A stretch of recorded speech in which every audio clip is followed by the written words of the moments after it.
Tom Brady now 7-0 against the Dallas Cowboys. All-time Dallas, never, ever getting to beat him, and probably now at this point never, ever will.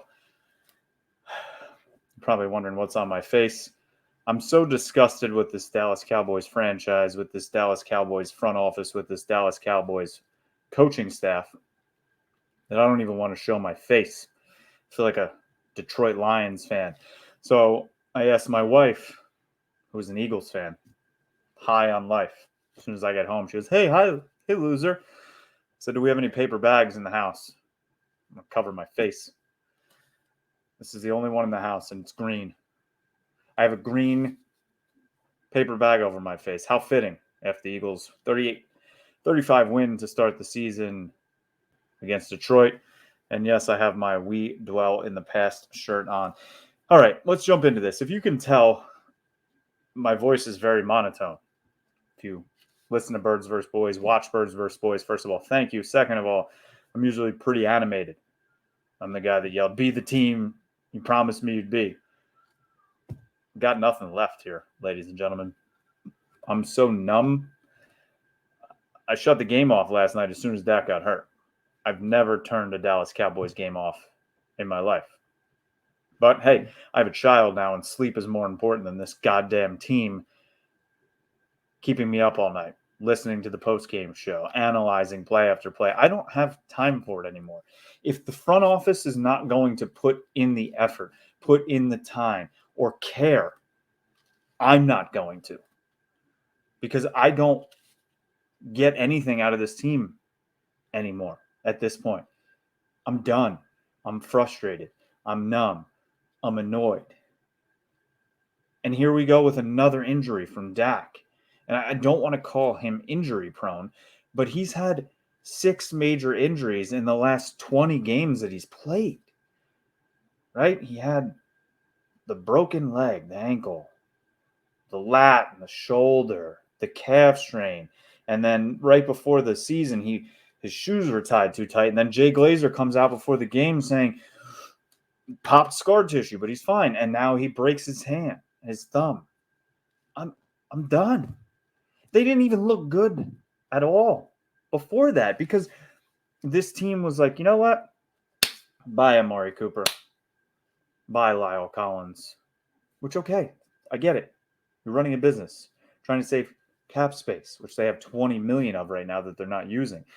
But when you then ship Amari Cooper off, you re-sign Michael Gallup, and then you throw out CeeDee Lamb as wide receiver 1, who has 2 catches for 29 yards, when in Philadelphia, their new number 1 wide receiver, and A.J. Brown, has 10 catches for 155 yards. And then you throw out Semi Fehoko from Stanford, Dennis Houston, an undrafted rookie free agent. And those are your top 3 wide receivers. You're not even using Turpin. You're barely using Tony Pollard. He had 2 catches in this game. Your 3rd-round rookie, Jalen Tolbert, who was supposed to come in here and start, supposed to go into Dallas and be a threat. He was not even active in this game. He couldn't even make the active roster for this game. I mean, where are we right now? We're in La La Land. If you don't follow me on Twitter, you have to give me a follow. I usually don't plug myself, but Kmess22 on Twitter, because I'm going off because I'm done.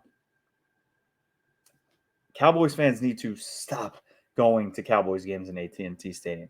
Stop buying Dallas Cowboys merch. Stop traveling to road games.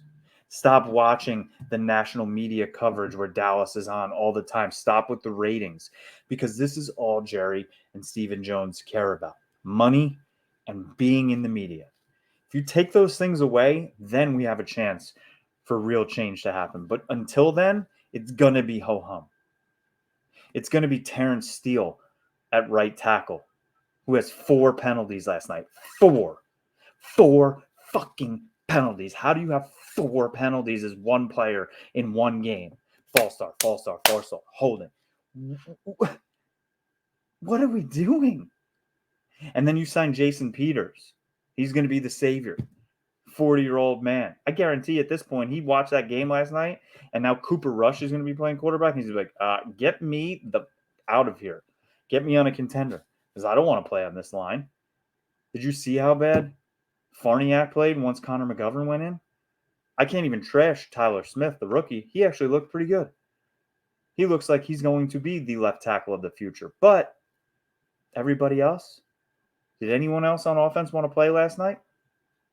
Dalton Schultz, okay. He's just a new Jason Witten. Catches a curl route, goes 6 yards, falls down. Congratulations. Fantasy PPR monster. You're going to have 120 catches this year. Cool. And then there's Kellen Moore.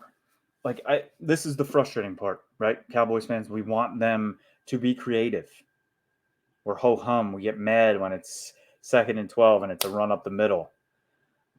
But it seemed like Kellen Moore was just trying to get creative, to go sit at the cool kids table. And then it just, every play he dialed up, Todd Bowles was right there, knew it was coming. He got outclassed and outcoached every step of the way by Todd Bowles.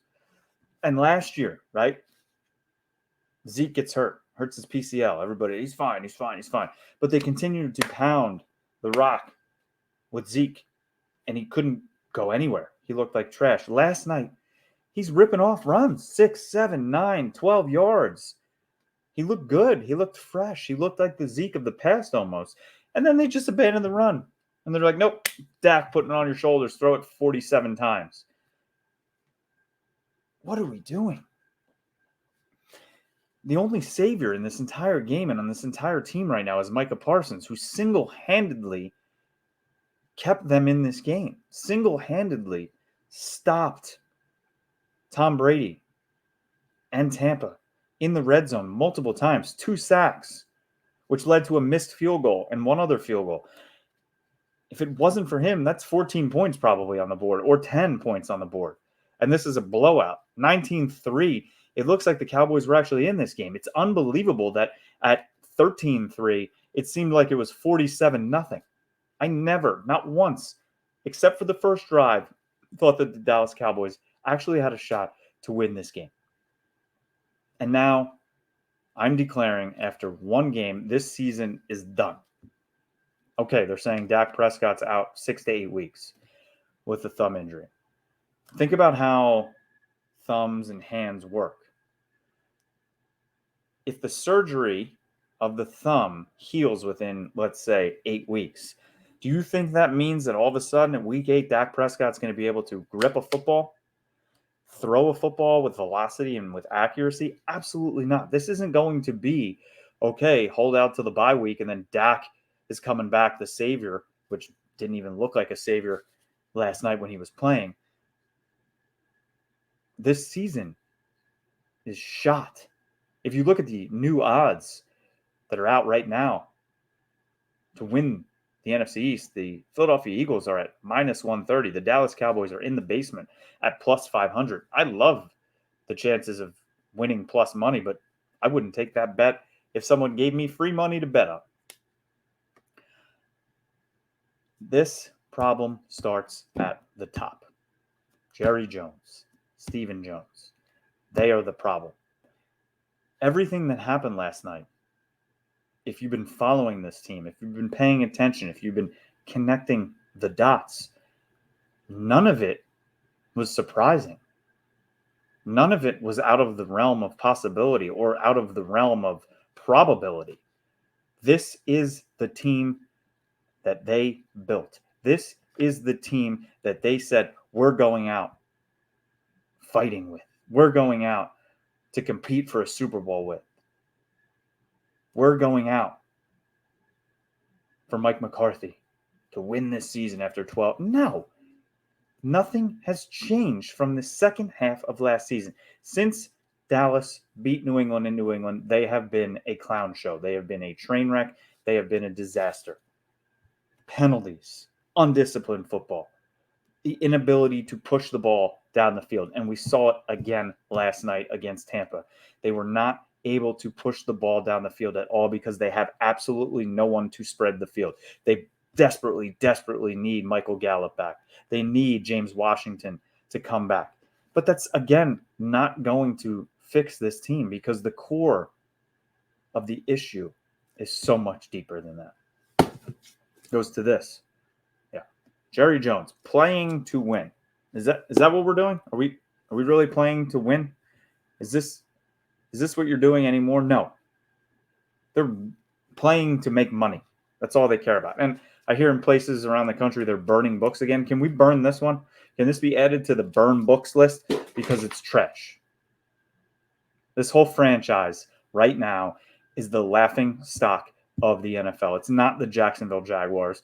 It's not the Washington Commanders, who yesterday put out mugs at their stadium with their W on it, and they put the Washington State outline behind it. They're not even the laughing stock. And their goddamn owner is on a yacht somewhere pretending he doesn't have Wi-Fi so he can get away from the Justice Department. It's the Dallas Cowboys. It's not even the Cleveland Browns going through their disastrous offseason with Deshaun Watson, but we don't talk about Deshaun Watson on this podcast. It's not the Jets who are getting stomped with Joe Flacco. It's definitely not the Miami Dolphins anymore, who looked phenomenal taking down New England. They looked fresh. They looked fun. They had energy. Everything that's lacking with this Dallas Cowboys team. The Dallas Cowboys are the laughing stock of the NFL right now. Stephen A. Smith laughing at them. Everyone. I've got nothing. I don't even want my daughter, my 6-month-old daughter, to have to deal with this. If she wants to be an Eagles fan, guess what? Go have fun. You deserve joy, because at least that franchise right now is going for it.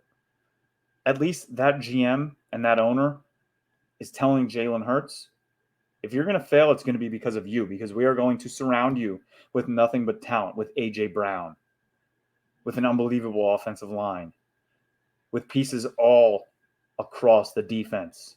Now, they didn't look great against Detroit, gave up 35 points, but you can see what they're building there. You can see that they're all in. The Dallas Cowboys are, what are they? They're in on making money. That's it. Stop buying the margaritas at AT&T Stadium. Stop buying the hats. Stop buying the shirts. Stop buying the jerseys. Just, there's no other way to stop what is happening in Dallas except for the fans to stop giving a shit. If the owner doesn't care, why should we? I don't know where the first win of this season comes for the Dallas Cowboys, being led by Cooper Rush, without Jaron Kearse now with a sprained knee. Who knows how long he's going to be out for the defense. Without their starting left guard, Connor McGovern, now putting Farniak out there, who looked terrible in pass protection. Without Basham, who's hurt. Where's this first win come, Dallas? They going to beat the Bengals, who come into town extremely pissed off after losing that game to the Steelers and Joe Burrow having about 19 turnovers? Are they going to be able to beat Washington? The Giants? Everybody's like, oh, yeah, Daniel Jones. Daniel Jones is better than Cooper Rush. Saquon Barkley looks like Penn State Saquon Barkley. And if they run the ball against this Dallas D-line,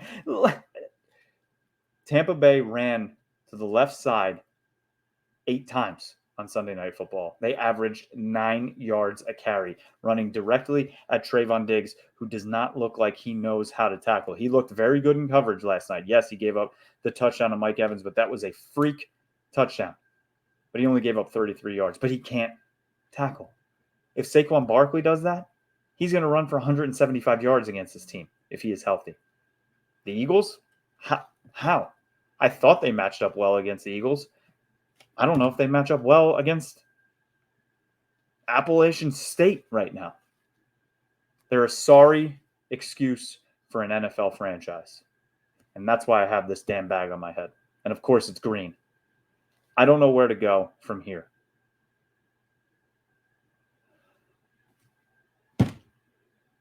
I am at the point where I can't even get pissed off anymore, and that's pissing me off. So I'm going to leave you with this. They scored 3 points at home. to start the NFL season on Sunday Night Football with the entire world watching at home against Tom Brady's triumphant return after his 40-day retirement. You had an entire offseason after getting stomped at home in the playoffs and running up the gut with 13 seconds left to end your season. 6 months to get ready for this game. And they put up 3 points. I will be back with Aiden this week to record the next episode of Birds vs. Boys, where I will go even more in depth once I am another 2 days removed from this game. Maybe I can make sense of something. And we will look forward to the Dallas Cowboys taking on the Bengals, as well as the Eagles taking on the Minnesota Vikings. We have a great guest coming up this week from the Philadelphia media. But Cowboys Nation, I've got nothing left. I feel like I have no gas in the tank left. And I can't breathe with this bag on my head anymore. But that's what it feels like being a Dallas Cowboy fan. Year after year after year, I feel like Jerry Jones is just putting a pillow over my head and slowly suffocating me to death. Follow us on Twitter at Birds vs. Boys Pod. Subscribe to our YouTube channel. Listen anywhere podcasts could possibly be. And follow me on Twitter, Kmess22. God damn you, Jerry Jones.